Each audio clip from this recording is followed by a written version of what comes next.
Friends, ലിഥാസ് food വേൾഡിലേക്ക് ഏവർക്കും ഹൃദ്യമായ സ്വാഗതം.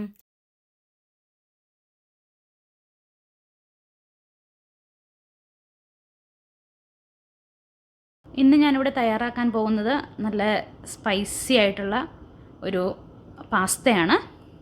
ടിൻ ട്യൂണ ഉപയോഗിച്ചാണ് ഞാനിത് ഉണ്ടാക്കുന്നത്. അപ്പോൾ അതിന് വേണ്ടുന്ന ഇൻഗ്രീഡിയൻസ് എന്തൊക്കെയാണെന്ന് നമുക്ക് നോക്കാം. 1/2 കിലോ പാസ്ത ഞാനിവിടെ ഇതുപോലെ ചെറുതായിട്ട് കട്ട് ചെയ്ത് വെച്ചിട്ടുണ്ട്. പിന്നെ 2 ടിൻ ട്യൂണ, അതിൽ ലിക്വിഡ് പാർട്ട് മാറ്റിയിട്ട് കട്ടയെല്ലാം ഉടച്ച് വെച്ചിട്ടുണ്ട്. വെള്ളം ആവശ്യത്തിന്, ഉപ്പ്, ഓയിൽ ആവശ്യത്തിന്. പിന്നെ 2 വലിയ സവോള ഇതുപോലെ കനം കുറച്ച് ചെറുതായി അരിഞ്ഞു വെച്ചിട്ടുണ്ട്. 4 table spoon tomato sauce, 2 table spoon hot chilli sauce, 1 teaspoon കുരുമുളക് പൊടി, 1 table spoon Kashmiri chilli powder, 1/2 table spoon സാദാ ചില്ലി പൗഡർ, പിന്നെ 1 കുടം വെളുത്തുള്ളി പൊടിയായിട്ട് അരിഞ്ഞു വെച്ചിരിക്കുന്നു. അപ്പോൾ ആദ്യം തന്നെ നമുക്ക് ഈ പാസ്ത ഒന്ന് വേവിച്ചെടുക്കാം. അതിനായിട്ട് ഒരു ചെറിയ പാൻ എടുത്ത് അതിലേക്ക് ഞാൻ ഈ പാസ്ത ഇടുന്നുണ്ട്. നമുക്കിതിലേക്ക് ആവശ്യത്തിന് ഉപ്പിട്ട് കൊടുക്കാം. പിന്നെ അല്പം ഓയിൽ ചേർത്ത് കൊടുക്കാം. അപ്പോൾ നമ്മുടെ പാസ്ത തമ്മിൽ ഒട്ടിപ്പിടിക്കില്ല. അതിനായിട്ട് കുറച്ച് ഓയിൽ ഒഴിച്ചിട്ടുണ്ട്. ഇനി ഇതിന് വേകാൻ ആവശ്യത്തിനുള്ള വെള്ളം ഒഴിച്ചു കൊടുക്കാം. ചെറിയ ചൂടുവെള്ളമാണ് ഞാനിവിടെ എടുത്തിരിക്കുന്നത്. ഇനി ഇങ്ങനെയൊന്ന് നമുക്ക് മിക്സ് ചെയ്തിട്ട് ഒരല്പം വെള്ളം കൂടി നമുക്ക് ഒഴിക്കാം.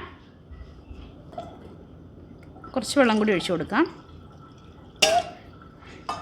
ഇനി ഇത് നന്നായി ഒന്ന് ഇളക്കാം.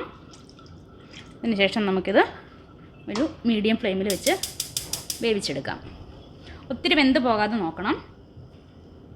അപ്പോൾ ഇടയ്ക്കൊന്ന് നമ്മൾ നോക്കണം. ഇത് ഒരു 10-15 മിനിറ്റ് മതിയാവും ഇത് വേകാനായിട്ട്. ഓരോ പാസ്തയ്ക്കും ഓരോ വേവാണ്. അപ്പോൾ ഇതൊന്ന് വേവിച്ചെടുക്കാം നമുക്ക്. അപ്പോൾ നമ്മുടെ പാസ്ത ഇവിടെ വേകാൻ വെച്ചിട്ട് ഒരു 20 മിനിറ്റ് ആയിട്ടുണ്ടായിരുന്നു. നന്നായിട്ട് വെന്തിട്ടുണ്ട്. നമുക്കിനി തീ ഓഫ് ചെയ്തിട്ട് ഇതിൽ നിന്ന് കോരി ഒരു സ്ട്രെയിനറിലേക്ക് മാറ്റാം.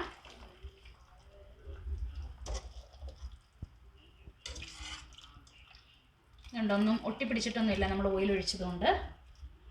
നമുക്കിതെല്ലാം ഇതിൽ നിന്ന് കോരി മാറ്റാം. അപ്പം നമ്മുടെ പാസ്ത മുഴുവൻ ഞാനിതുപോലെ സ്ട്രെയിനറിൽ വാരി വെച്ചിട്ടുണ്ട്. അപ്പോൾ ഇനിയിപ്പോൾ ഇതിൻ്റെ വെള്ളം പോകട്ടെ. ഇതിൽ വേറെ പച്ചവെള്ളമൊന്നും ഒഴിക്കേണ്ട കാര്യമില്ല, കാരണം നമ്മൾ എണ്ണ ഒഴിച്ച് വേവിച്ചതുകൊണ്ട് ഇത് ഒട്ടിപ്പിടിക്കില്ല. അപ്പം നമുക്കിത് മാറ്റി വയ്ക്കാം. ഇനി ഇതിലേക്കുള്ള മസാല നമുക്ക് തയ്യാറാക്കിയെടുക്കാം. അതിനായി ഞാനൊരു പാൻ അടുപ്പത്ത് വെച്ചിട്ടുണ്ട് ചൂടാകാനായിട്ട്. പാൻ നന്നായി ചൂടായിട്ടുണ്ട്. നമുക്ക് അതിലേക്ക് ആവശ്യത്തിനുള്ള ഓയിൽ ഒഴിച്ചു കൊടുക്കാം. ഓയിൽ നന്നായി ചൂടായിട്ടുണ്ട്. നമുക്ക് അരിഞ്ഞു വെച്ചിരിക്കുന്ന വെളുത്തുള്ളി ആദ്യം ഇതിലേക്ക് ഇട്ട് കൊടുക്കാം.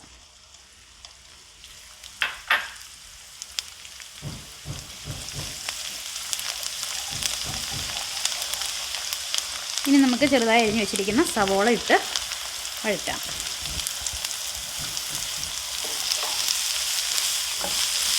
ഇപ്പോൾ നമുക്ക് കുറച്ചുകൂടി ഉപ്പ് ഇതിലേക്ക് ഇട്ട് കൊടുക്കാം.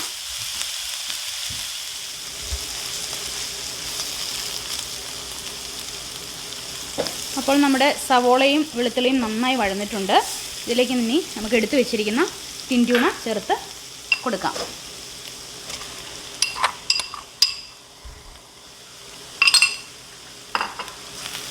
ഇതൊന്ന് നന്നായി മിക്സ് ചെയ്തതിന് ശേഷം ബാക്കിയുള്ള ഇൻഗ്രീഡിയൻസും കൂടി ചേർത്ത് ഇളക്കാം.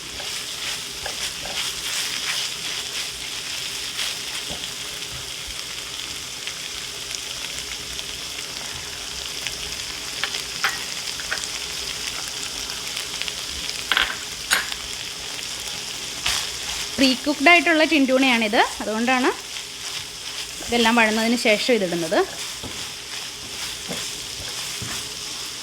ഇനി മുളക് പൊടിയും കുരുമുളക് പൊടി ഇതിൽ നന്നായി ഒന്ന് മിക്സ് ചെയ്തതിന് ശേഷം നമുക്ക് എടുത്തു വച്ചിരിക്കുന്ന ചില്ലി സോസും ടൊമാറ്റോ സോസും കൂടി ആഡ് ചെയ്യാം.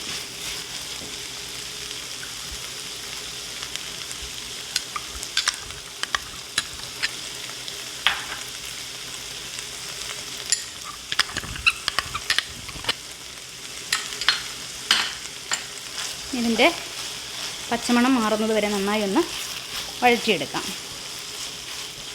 അപ്പോൾ നമ്മുടെ പാസ്തയുടെ മസാല ഇവിടെ റെഡി ആയിട്ടുണ്ട്. നമുക്കതിലേക്ക് വേവിച്ച് വെച്ചിരിക്കുന്ന പാസ്ത ഇട്ട് നന്നായി ഇളക്കിയെടുക്കാം.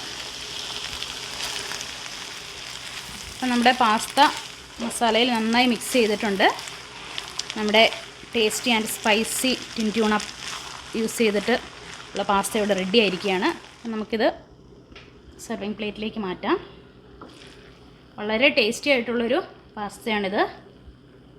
എല്ലാവരും ഇതുപോലെ ഒരിക്കലെങ്കിലും ഒന്ന് ട്രൈ ചെയ്ത് നോക്കണം. അപ്പോൾ എൻ്റെ ഈ റെസിപ്പി ഇഷ്ടമായെങ്കിൽ വീഡിയോ ലൈക്ക് ചെയ്യുക. പിന്നെ നിങ്ങൾ ആദ്യമായിട്ടാണ് എൻ്റെ ഈ ചാനൽ വാച്ച് ചെയ്യുന്നതെങ്കിൽ ഷെയർ ചെയ്യുക, കമൻറ്റ് ചെയ്യുക, സബ്സ്ക്രൈബ് ചെയ്യുക. സബ്സ്ക്രൈബ് ചെയ്തതിന് ശേഷം തൊട്ടടുത്ത് കാണുന്ന ബെല്ലൈക്കൺ കൂടി ഒന്ന് എനേബിൾ ചെയ്യുക. അപ്പോൾ ഞാനിടുന്ന പുതിയ വീഡിയോസിൻ്റെ എല്ലാം നോട്ടിഫിക്കേഷൻ നിങ്ങൾക്ക് ലഭിക്കുന്നതായിരിക്കും. അപ്പോൾ എല്ലാവർക്കും ഈ റെസിപ്പി ഇഷ്ടമായി കാണുമെന്ന് വിശ്വസിക്കുന്നു. മറ്റൊരു റെസിപ്പിയുമായി അടുത്ത ദിവസം വീണ്ടും കാണാം.